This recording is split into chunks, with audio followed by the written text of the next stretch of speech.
Yeah, I think I saw some sort of statistic on Twitter or something about that. It's So hard to keep track of, but if that's what the people want us to talk about, that's what they'll get.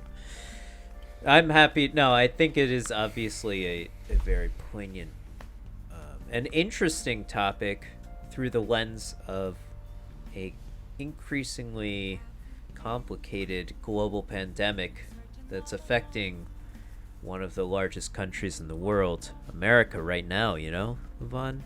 that has more guns than people by It like does, but we don't magnitudes. have more vaccines than people when we should.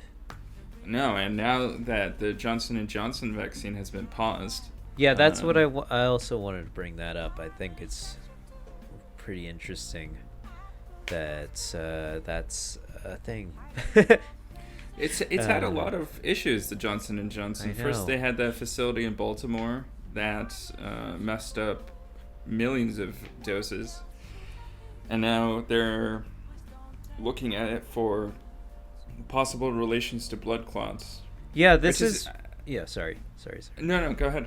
I think it's pretty much like one of the worst possible situations for or outcomes for a vaccine to be rolled out in this way. Um, and it totally plays to the idea that we should question vaccinations. It's kind of annoying that it's sort of fueling that fire, but they also have that total. That is totally a valid point. If you look at what it's doing to some people in certain cases, it's just annoying.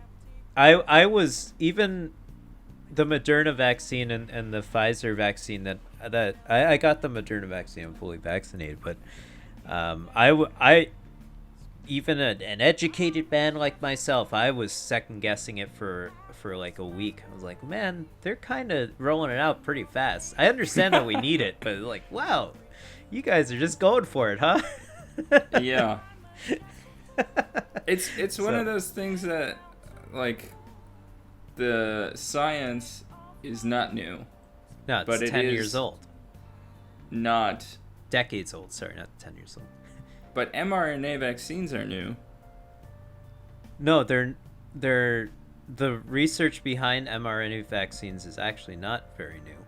They've been doing But this actual research full for. implementation of them is new. Yes, I agree, but the whole idea behind it is that if a new strain, and it has new strains have already popped up, right, of Yeah. COVID-19 or of a COVID virus, and the whole idea is that the scientists can go back, or the head scientists on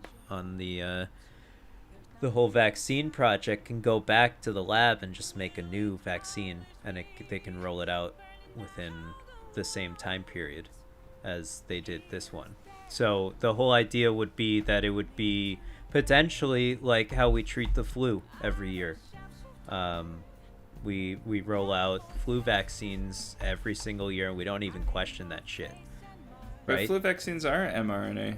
They're not, but I'm saying at the rate that the flu vaccine is made.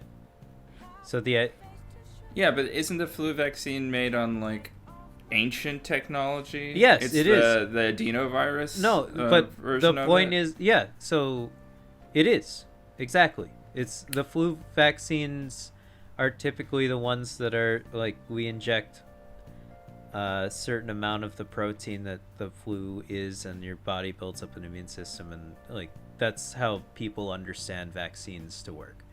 Yeah. Is the flu vaccine? I'm just But saying that but there's we a have a difference flu between the vaccine every. adenovirus and the mRNA. No, Uh, I know there's a difference in how the vaccine works. There shouldn't be a difference in how it's rolled out.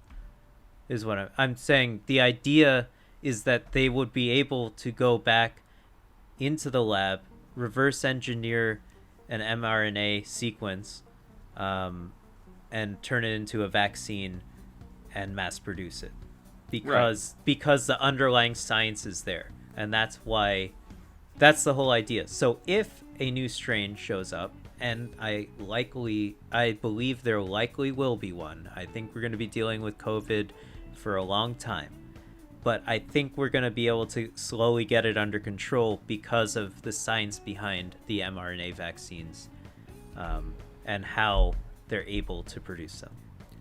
Right. I guess my point was not the speed with which we could deal with COVID, which I think the mRNA is specifically designed to handle that kind of quick mutation and response, but how a massive scale vaccine administration with mRNA hasn't really been ever conducted, and we didn't have, like, for instance, we didn't foresee the blood clotting issue as possibly an issue. No, that's and for true. a long time they couldn't identify what the allergic reagent was that was causing severe allergic reactions. No, it sucks, and they're gonna need to do human trials on this shit, and that's why I'm afraid of and that's why a lot of people are afraid to get vaccinations, and I mean, you're literally injecting something that I don't even know the contents of into my body, right? Your body is reacting naturally. It's just how it is. Like, your body's doing a good job if it's reacting to it. And to be honest with you, that's exactly how it works, right? There's it's a 2-dose step thing, right? So you get your first dose, usually not many people have a severe reaction to, but your second dose, you end up getting you feel like shit for, I did I talked about it on one of the solo pods that I did, and that's just that reaction to the Moderna or the Pfizer vaccine specifically is actually a good thing. That means your immune system is working properly and is doing what it's supposed to do. I had a pretty solid reaction to even the first shot. And the next day, I just felt like garbage for a lot of the day. I'm sorry, man. But I don't know whether it was that, or maybe I was dehydrated or dealing with the pollen down here, which I'm not used to as well. Yeah, that's a good point. So there are a lot of factors, because I pretty quickly got down here and then got injected. So it's like, who knows what's happening? There's a good reason why I don't have a PhD in biology or psychology, because that's way too many. There's too many variables to control, and I don't envy those scientists. But I know that they're hard at work, and I believe in them, and I believe in the scientific system. And I think it should be fucking funded more, for Christ's sake.